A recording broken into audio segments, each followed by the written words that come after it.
Uhayyikum tahiyatan islamiyah, tahiyatan mubarakah, tahiyatan li ahlil jinan. Assalamualaikum warahmatullahi wabarakatuh. Alhamdulillahilladzi amarna bil mujahadah. Asyhadu an la ilaha illallah wahdahu la syarikalah. Wa asyhadu anna sayyidana Muhammadan abduhu wa rasuluh la nabiyya ba'dah. Amma ba'd. Qala Allah Ta'ala fi kitabihil karim. A'udzu billahi minasy syaithanir rajim. Bismillahirrahmanirrahim. Ya ayyuhan nasu inna khalaqnakum min dzakarin wa untha wa ja'alnakum syu'uban wa qabaila lita'arafu. Inna akramakum 'indallahi atqakum. Innallaha alimun khabir. Al-ayah. Shadaqallahul azim. Puji dan syukur marilah kita panjatkan kehadirat Allah yang Maha Ghafur.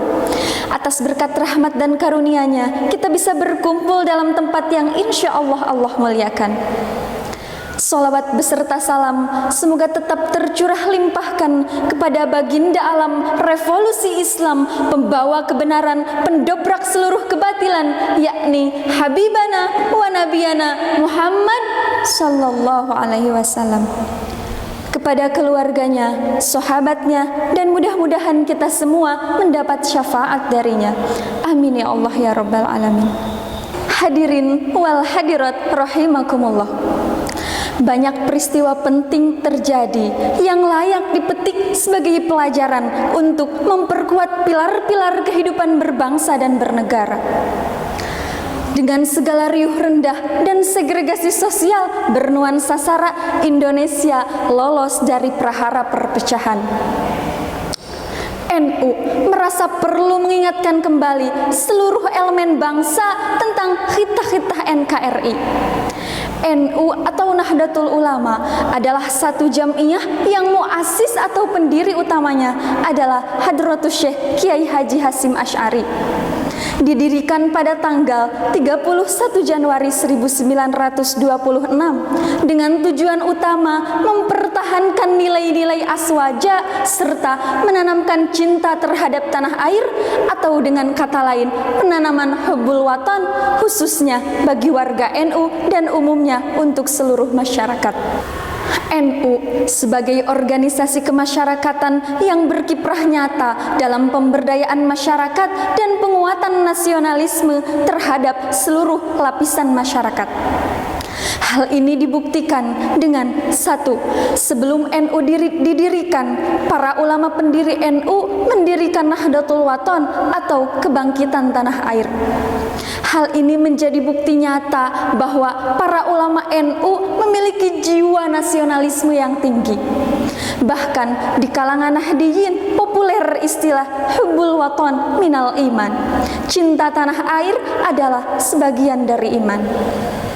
Yang kedua, perjuangan NU untuk mempertahankan kemerdekaan dibuktikan dengan adanya resolusi jihad NU yang berisi tentang keharusan mempertahankan kemerdekaan. Hal ini terjadi pada tanggal 22 Oktober 1945 dan menjadi bagian dari tonggak sejarah berdirinya bangsa ini, hingga akhirnya pemerintah mengakui peran santri dalam kemerdekaan RI yang akhirnya ditetapkan sebagai Hari Santri Nasional. Yang ketiga, di kalangan Nahdiyah sebagai bentuk perwujudan cinta tanah air, populer istilah ukhuwah watoniyah atau persaudaraan setanah air. Hal ini menjadi ciri bahwa NU benar-benar memperhatikan kebangsaan. Hadirin wal hadirat rahimakumullah. Indonesia terkenal akan keberagaman suatu bangsa, terdiri dari berbagai bahasa, agama, etnis, dan golongan. Sejak semula, NU menyadari dan memahami keberadaannya di tengah keanekaragaman ini. Oleh karena itu, NU ikut berperan dalam menentukan arah bangsa ini berjalan. Segala permasalahan yang menimpa bangsa ini juga ikut menjadi keprihatinan NU.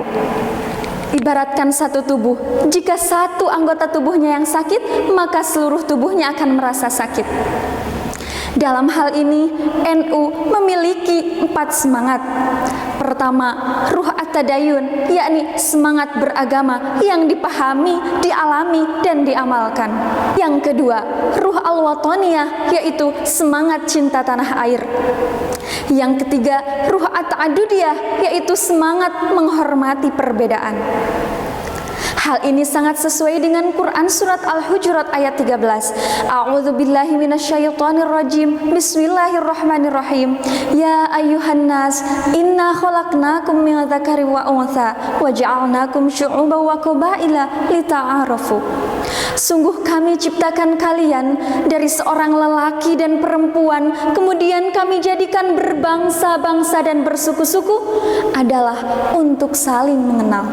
Hikmah diciptakannya manusia adalah untuk saling mengenal, saling menghargai perbedaan, bukan untuk saling membenci dan saling menimbulkan perpecahan.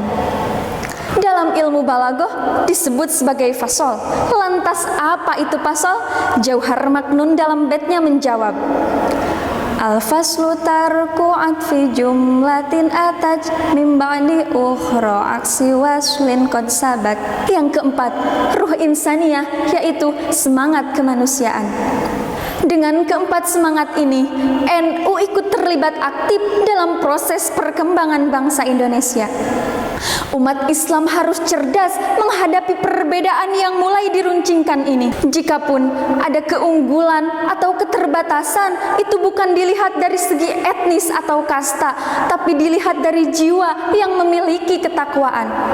Barang siapa yang memiliki ketakwaan tersebut, maka ia termasuk seseorang yang paling bertakwa, paling mulia di sisi Allah.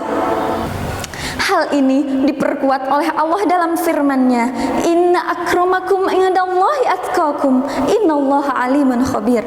Sesungguhnya yang paling mulia di antara kalian adalah orang yang paling bertakwa. Hadirin wal hadirat rahimakumullah. Mungkin hanya itu yang dapat saya sampaikan. Terima kasih atas segala perhatian dan mohon maaf atas segala kekurangan. Ketika solidaritas dijadikan prioritas, maka hidup kita akan terbatas. Tetapi ketika dimensi rasionalitas dijadikan landasan dalam suatu prioritas, maka hidup kita akan berkualitas dan berintegritas. Wallahul muwafiq ila aqwamit thoriq. Wassalamualaikum warahmatullahi wabarakatuh.